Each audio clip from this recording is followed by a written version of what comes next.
The velvet box was already out, and I had exactly 10 seconds before Kang Jae-hyun promised his life to a woman who was about to end it. My fingers felt numb as I adjusted the heavy silver tray, my pulse thrumming against the skin of my throat. Around me, the emerald room breathed with the suffocating rhythm of the ultra-rich.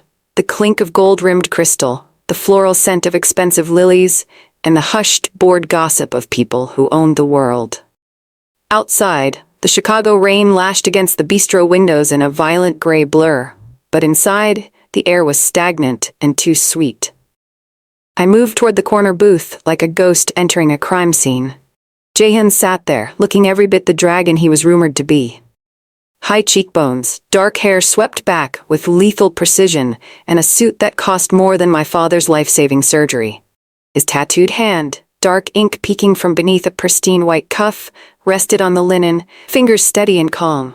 Beside him, Valentina Costa looked like a saint carved from ice.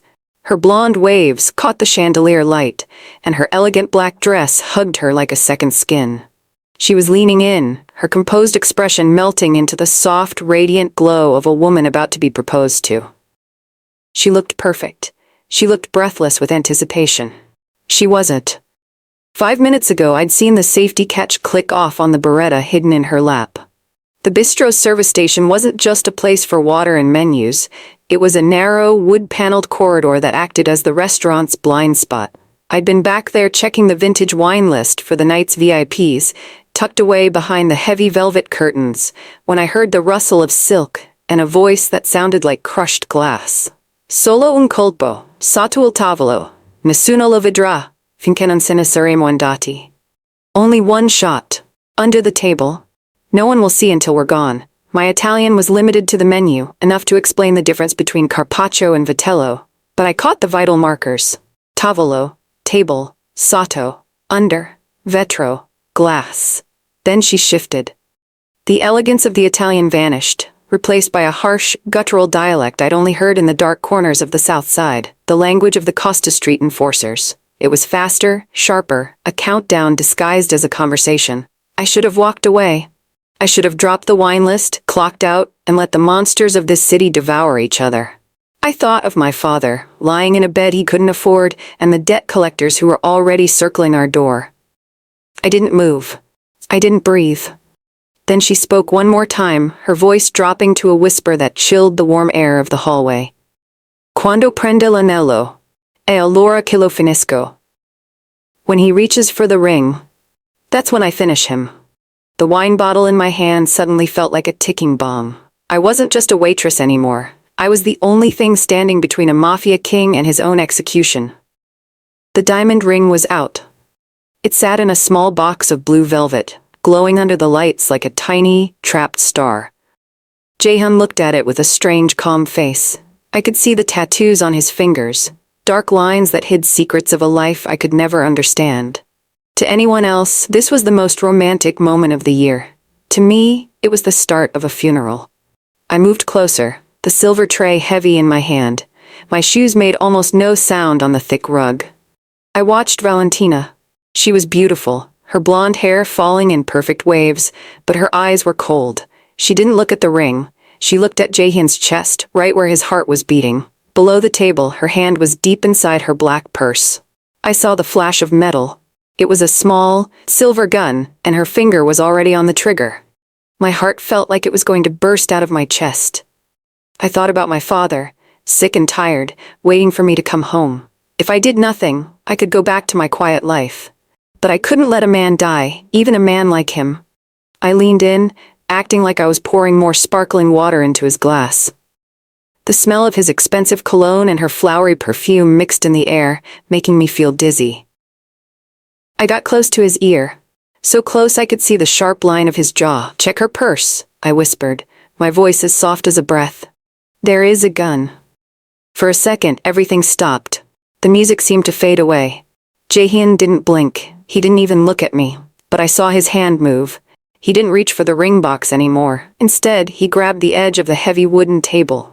Valentina saw the change in his eyes. Her face twisted into a mask of hate. She started to pull her hand out of the bag, but Jaehyun was faster. With a loud roar, he flipped the table upward. Glass shattered and wine splashed everywhere like red blood. The ring box flew into the dark. "Now!" Valentina screamed. The doors to the kitchen kicked open. Men in dark suits ran out, and the quiet bistro turned into a war zone. People started screaming, diving under chairs and hiding behind curtains. I fell back, my tray hitting the floor with a loud clang. Jaehyun grabbed my arm with a grip like iron. He pulled me behind a marble pillar, just as the first bullet hit the wall where my head had been. Dust and white stone chips flew into the air. Valentina was standing in the middle of the room, her silver guns smoking. She wasn't a saint anymore. She was a hunter. Jaehyun looked at me, his hazel eyes burning with a mix of fury and something I couldn't name. "Stay behind me, Amara," he growled. The proposal was over. The war had begun, and I had just become the most important piece on the board. The air was full of the smell of gunpowder and broken glass. Jaehyun did not wait for me to find my balance. He grabbed my wrist and pulled me toward the back of the restaurant. I stumbled over a broken chair, my heart thumping against my ribs like a trapped bird. Behind us, Valentina was shouting orders in that sharp, scary voice. Bullets hissed through the air, punching holes into the expensive wood panels of the Emerald Room. "Do not look back!" Jaehyun yelled over the noise. We burst through the heavy kitchen doors. The chefs were all crouched on the floor, hiding their heads under stainless steel tables. Jaehyun didn't stop. He pushed through the back exit, and suddenly, the cold Chicago rain was hitting my face. The alley was dark and smelled like wet trash and old metal. My thin waitress shoes slipped on the oily puddles, but Jaehyun's grip was like a vice. He was a shadow moving through the dark, sure of every step. We turned a corner, then another, deep into a maze of brick walls and overflowing bins. The city sounds felt far away, replaced by the heavy splashing of our feet. Just as we reached the end of the alley, a black car swung around the corner, its headlights blinding us. The car doors opened, and a man stepped out. It was Choi Min-seok, Jaehyun's most trusted guard. For a second I felt a rush of relief, but it died when I saw the look on his face. He wasn't there to save us. He held a gun steady in both hands, pointed straight at Jaehyun's head. "That is far enough, boss," Min-seok said. His voice was flat, like he was talking about the weather. Jaehyun stopped, pulling me slightly behind him. I could feel the heat coming off his body despite the freezing rain. He didn't look surprised, he looked disappointed. "Jun-seok promised you a lot of money, didn't he, Min-seok?" Jaehyun asked. His voice was low and dangerous, like a dog growling in the dark. "He promised me a seat at the table," Min-seok replied. "Something you never did. Now, let the girl go and make this easy." Jaehyun's hand tightened on mine. I realized then that I wasn't just a witness anymore. I was a shield. But Jaehyun didn't let go. Instead, he kicked a heavy metal trash can toward Min-seok with incredible force. The loud bang echoed off the brick walls, and Min-seok flinched for just a second. That was all Jaehyun needed. He didn't fire a gun. He lunged forward, moving faster than any person I had ever seen. He slammed into Min-seok, and the two men hit the wet ground in a tangle of arms and legs. I stood there, frozen, the rain soaking through my uniform. A shot went off, the sound bouncing around the narrow space. My breath caught in my throat. Then, Jaehyun stood up, wiping mud and blood from his cheek. Min-seok lay still on the ground. "Run," Jaehyun gasped, grabbing my hand again. We disappeared into the dark maze of the city, leaving the traitor behind in the rain. I didn't know where we were going, but I knew there was no going back to my old life. The invisible waitress was gone, and the hunt had only just begun. The car stopped in front of a building that looked like a plain warehouse. It was gray and cold, hidden away in a part of the city where the street lights were all broken. Jaehyun led me inside through a heavy steel door that required both a fingerprint and a code. Inside it was different. It looked like a high-tech fortress, filled with flickering computer screens and walls thick enough to stop a tank. I sank into a stiff leather chair, my body finally starting to shake. The adrenaline was fading, leaving me cold and wet from the rain. Jaehyun watched me for a moment before handing me a thick wool blanket. He didn't say he was sorry for dragging me into a war. He just watched me with those sharp, dark eyes. "Why me?" I asked, my voice trembling. "You could have left me in that alley.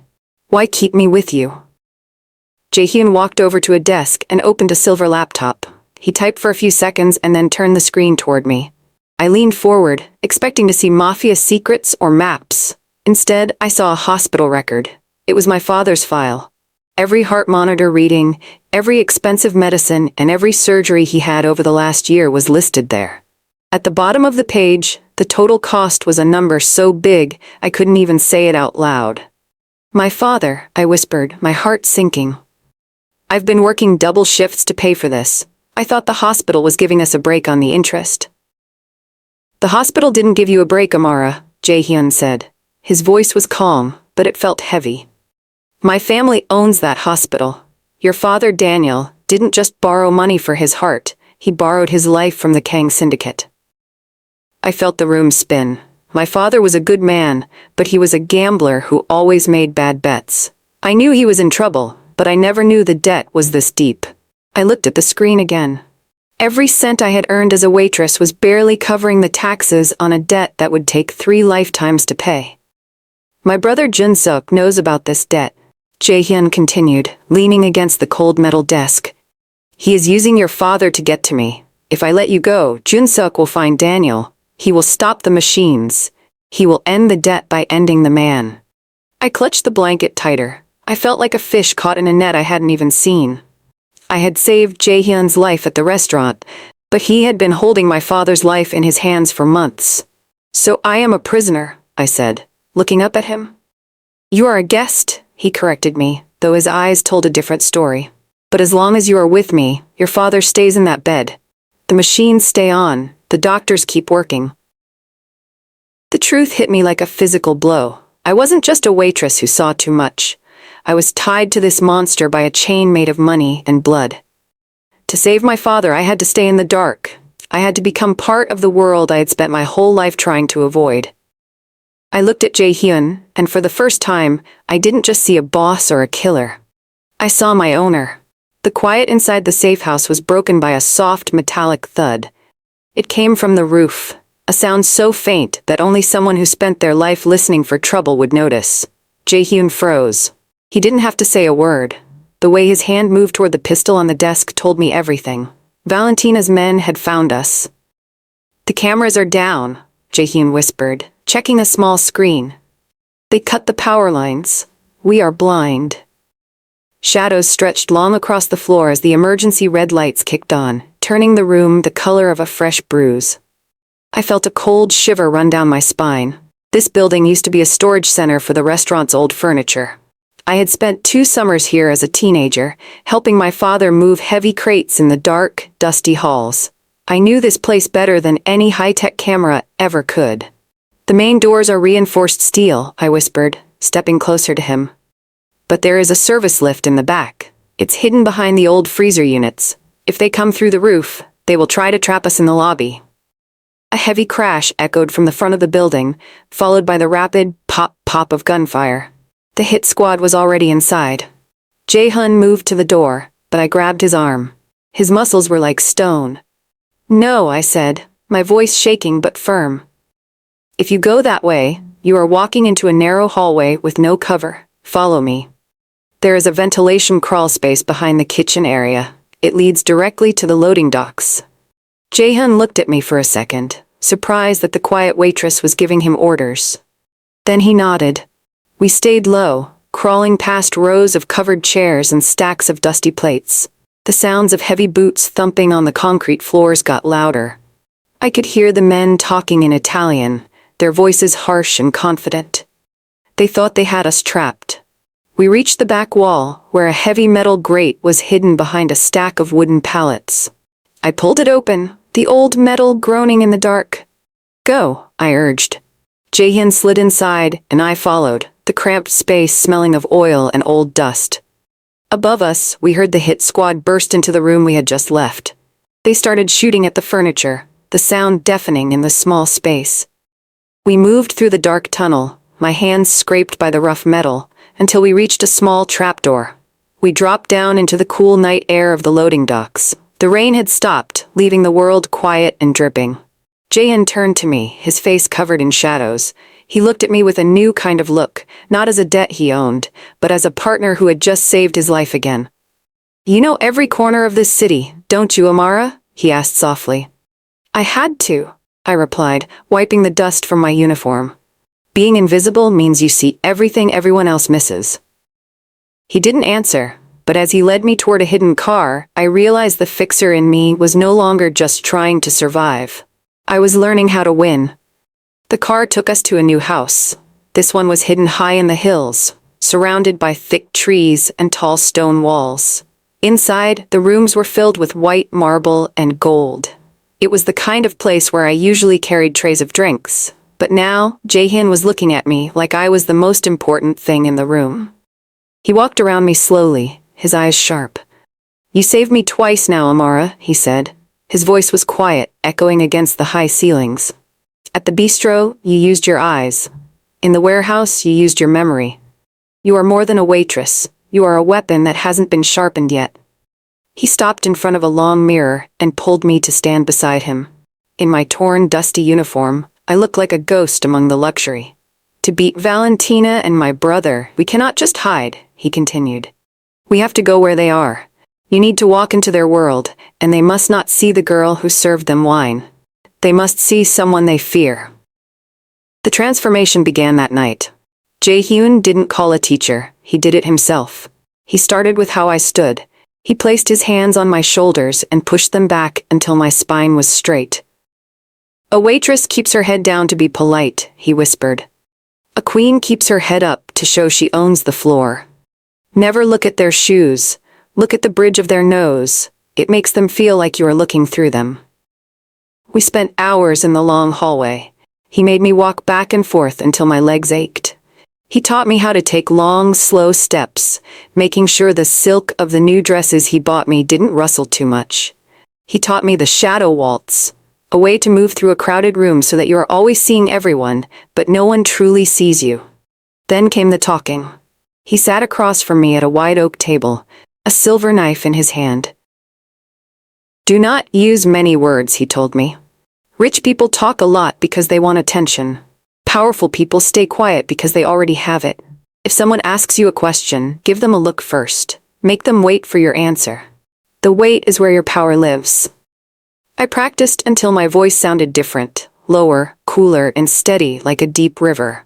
I watched him, and I began to copy the way he held his glass and the way he never blinked when he was angry. As the sun began to rise over the hills, I looked in the mirror again. The girl with the messy bun and the stained apron was gone. In her place stood a woman in a deep blue silk dress, her face calm and her eyes cold. I realized then that Jae-hyun wasn't just hiding me. He was building a partner. For the first time, I didn't feel like I was carrying a heavy tray. I felt like I was carrying a hidden blade. The training was over. It was time for a real test. We were moving to a new spot when the car suddenly died in the middle of a dark, empty street. The headlights flickered and went out, leaving us in a world of deep shadows. Jae-hyun did not reach for the steering wheel. He reached for the heavy gun under his seat. He is here, Jae-hyun said, his voice as cold as the wind outside. A figure walked out from behind a large brick pillar. It was Choi Min-seok. He looked different than he did in the alley. His face was bruised, and his arm was in a sling, but he held a heavy weapon in his good hand. He wasn't alone. 3 other men moved through the dark, surrounding the car like hungry wolves. You are hard to kill, boss, Min-seok called out. But I know all your tricks. I know you did not bring your army. You only brought the waitress. Jae-hyun leaned over and pushed a small, cold object into my hand. It was a compact pistol. It felt heavy and strange, a piece of metal that held the power to end a life. My breath hitched.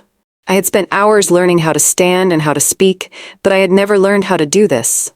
Amara, Jae-hyun whispered, his eyes never leaving Min-seok. The transformation is not just about the dress. It is about what you are willing to do to survive. The car window shattered as Min-seok fired. Glass rained down on us like sharp diamonds. Jae-hyun kicked his door open and rolled out, returning fire. The night was suddenly filled with loud pops and the smell of burnt air. I stayed low in the seat, my heart hammering against my ribs. I could hear Min-seok laughing, a dry, mean sound. You are getting slow, Jae-hyun, Min-seok yelled. I looked through the broken window. Jae-hyun was pinned down behind the car's front tire. Min-seok was moving closer, his gun raised, his eyes fixed on Jae-hyun's head. He didn't see me. To him, I was still just the girl who carried the wine. I was invisible. I felt a coldness settle in my stomach. If I didn't act, the man who was keeping my father alive would die right here on the wet pavement. I thought of the long hours in the hallway, the way Jae-hyun told me to keep my head up. I thought of the debt. I sat up. I didn't scream. I didn't hesitate. I raised the gun just like Jae-hyun had shown me, lining up the sight with the middle of Min-seok's back. My finger touched the trigger. It felt light, almost too easy. I squeezed. The kick of the gun shook my arm, and a loud bang echoed through the street. Min-seok arched his back and fell forward, his weapon skittering across the ground. The other men froze, shocked that the pet had teeth. Jae-hyun didn't waste the second. He fired 3 times, and the street went silent. The silence was heavier than the noise. I stared at the gun in my hand, my fingers shaking. I had pulled the trigger. I had broken the last bond to my old life. Jae-hyun walked over and took the gun from my hand. He didn't look at the bodies. He looked at me, and he squeezed my shoulder. "Now," he said softly, "you are one of us." The news reached us in the quiet hours of the morning. Jae-hyun's brother, Jun-seok, was no longer hiding in the shadows. He had made a bold move against their own father, Chairman Kang Sung-jin. Jun-seok had gathered the family doctors and a group of greedy lawyers to claim the chairman was too old and too sick to lead the syndicate anymore. If the decree was signed, Jun-seok would take everything, and Jae-hyun would be hunted down like a common criminal. "He is trying to steal the crown while our father is still breathing," Jae-hyun said. He was standing by the window of the safe house, his hands clenched behind his back. "The family will meet at the Unity Gala in 2 days. That is where the official vote will happen. If I am not there to stop him, the Kang name will belong to a traitor." I sat at the table, the silk of my new dress feeling like a cold second skin. I knew what this meant. The Unity Gala was the biggest event of the year. It was a room full of the most dangerous people in the city, including Valentina and the elders. It was a trap, and we were planning to walk right into the middle of it. "We cannot go as ourselves," I said, my voice steady and cool, just as he had taught me. "Jin-seok will have guards at every door with photos of our faces. He is expecting you to arrive with an army." Jae-hyun turned to look at me. A small, dark smile touched his lips. "That is why we are not bringing an army. We are bringing a distraction. You." The plan was as dangerous as a walk on a tightrope. I would enter the gala as a wealthy investor from a foreign shipping company. Jae-hyun would be my personal security, his face hidden behind the mask of a low-level guard. Because I had spent the last few weeks learning how to move and speak like the elite, the elders would not see the waitress from the south side. They would see a woman with money and power. "I need to get close to my father," Jae-hyun explained, spreading a map of the gala hall on the table. "He will be kept in the high-security lounge behind the ballroom. While I reach him, you must keep Jun-seok and Valentina busy. You must make them believe you are there to offer them a deal they cannot refuse."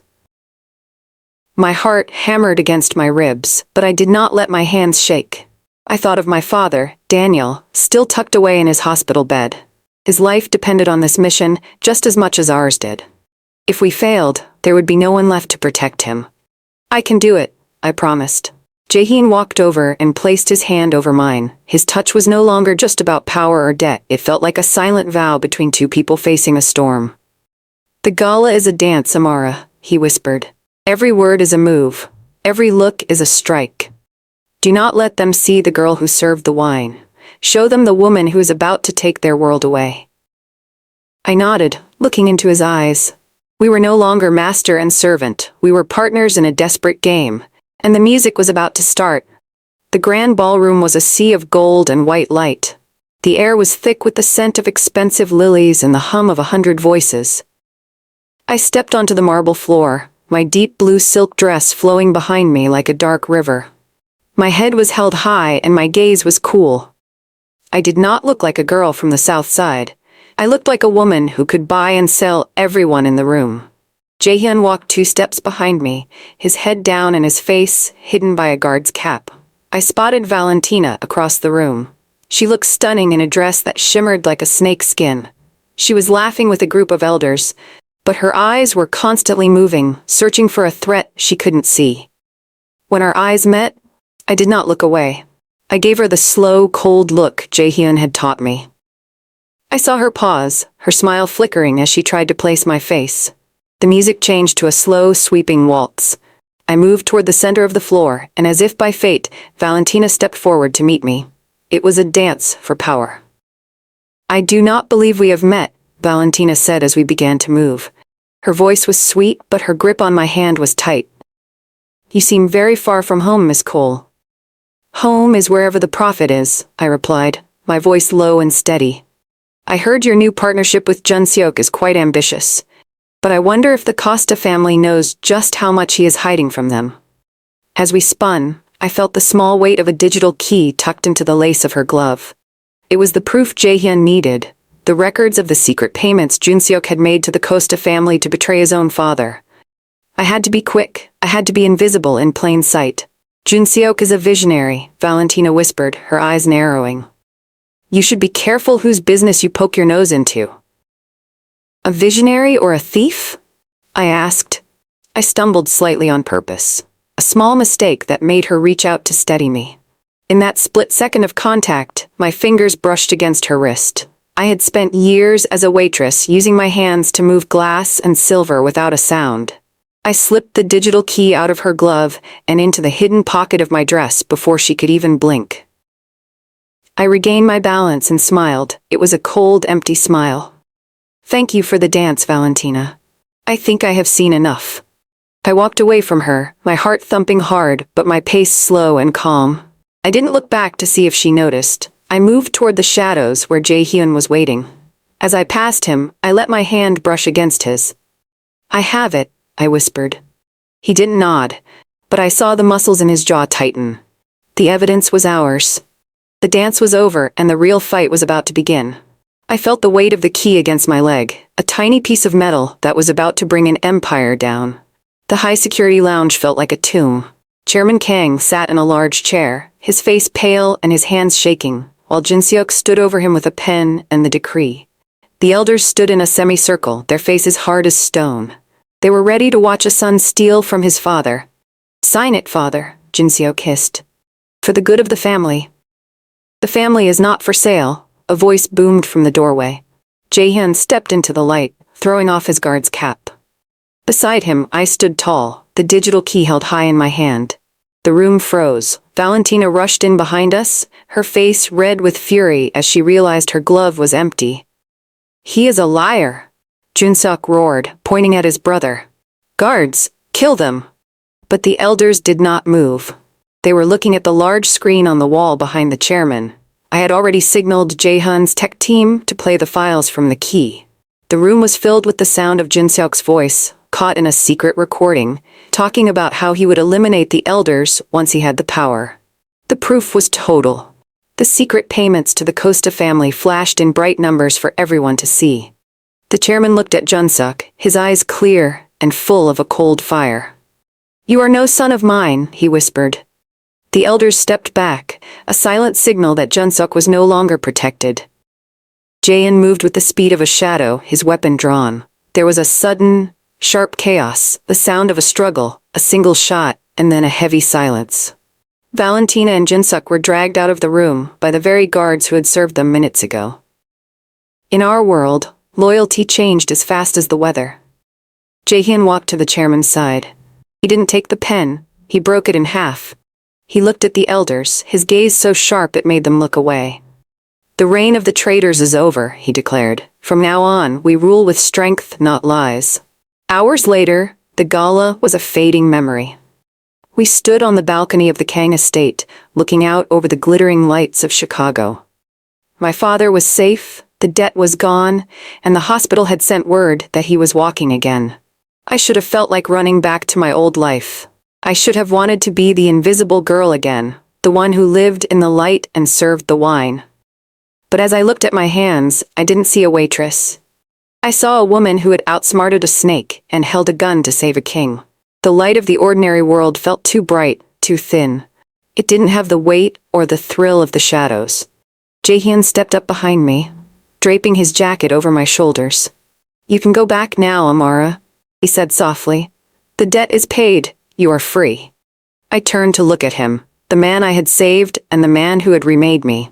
I thought of the South Side, the small apartment, and the boring shifts at the bistro. Then I looked at the dark, powerful world at my feet. "I don't think I fit in the light anymore," I said, my voice steady and cool. "And where do you fit?" he asked, his eyes burning with hope. "Right here," I replied. I reached out and took his hand, my fingers interlacing with his. "Beside you." The waitress was dead. Long live